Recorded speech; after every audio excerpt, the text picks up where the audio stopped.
The Cubano sandwich, also known as the Cuban sandwich, is a culinary masterpiece that has captivated taste buds around the world. This mouthwatering creation is a testament to the rich history, diverse influences, and delicious flavors that define Cuban cuisine, and yet was likely not invented in Cuba. To truly understand the origins and evolution of the Cubano sandwich, we must embark on a flavorful journey through time. The roots of the Cubano sandwich are somewhat ambiguous. However, it is clear that it was invented before Fidel Castro took over because, let's face it, communism isn't known for its contributions to the culinary world. Rather, communism's main exports, culturally, are hungry people who would really enjoy a Cubano. To understand the background of this famous sandwich, it is helpful to understand some historical context. As with the incredible foods that the cultural melting pot of the United States has created, the same can be said of Cuban culture. During the 19th century, several factors contributed to a significant influx of immigrants to Cuba. These factors include economic opportunities, political instability, and the island's strategic geographic location. Economic opportunities played a crucial role in attracting immigrants to Cuba during the 19th century. The island's fertile land and favorable climate made it an ideal location for agricultural production.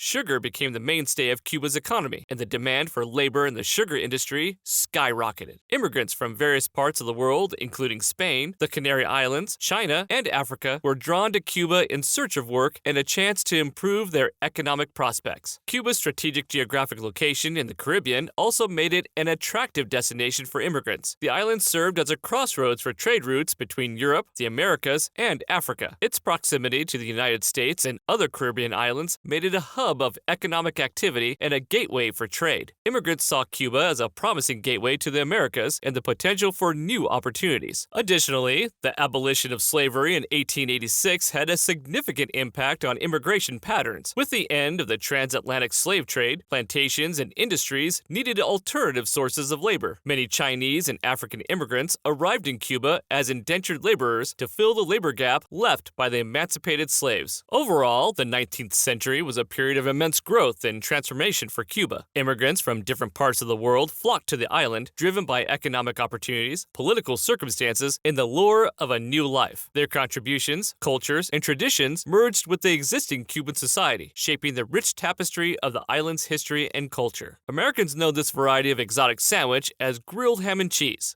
Over time, as these Spanish immigrants settled in Cuba, they began incorporating local ingredients and flavors into their traditional cuisine. The arrival of other immigrant communities, such as Italian and Jewish populations, further enriched the culinary landscape of Cuba. In addition, until the 1950s, Cuban and Americans regularly traveled back and forth between countries, sharing cultures and likely contributing more to the development of the Cuban sandwich and the ingredients used. It is agreed by most Cuban Americans that the true Cuban sandwich, as we know it today, most likely was first served in the Tampa area of Florida, namely a town called Ybor City. Ybor was founded in the 1880s by cigar manufacturer Vicente Ybor. Ybor City quickly became known as Cigar City, as well as a cultural melting pot of Cuban, Italian, and Spanish immigrants who came to work at Ybor cigar factories. These immigrants all would have been familiar with the ingredients and variations of the sandwich. It is speculated that the Cubano got its name because it was often the Cuban cigar factory workers that were seen eating it on their breaks. These influences, along with the availability of local ingredients, played a significant role in shaping the Cubano sandwich as we know it today. However, we know two people that did not contribute were Fidel Castro and Che Guevara. One key element that distinguishes the Cubano sandwich from its counterparts is the roasted pork, or lechon asado. The succulent and flavorful lechon became a staple ingredient in the Cubano sandwich, adding a unique and irresistible taste. Another crucial ingredient in the Cubano is ham, specifically the sweet and savory Cuban-style ham. This distinctive ham is traditionally made by marinating the meat in a blend of citrus juices, spices, and garlic, then slow cooking it to perfection. The Cuban-style ham provides a rich, smoky flavor that complements the other ingredients harmoniously. As the Cubano sandwich continued to evolve, the addition of Swiss cheese became a popular choice. The Swiss cheese was not originally part of the traditional Spanish sandwich mixto, but it found its way into the Cubano,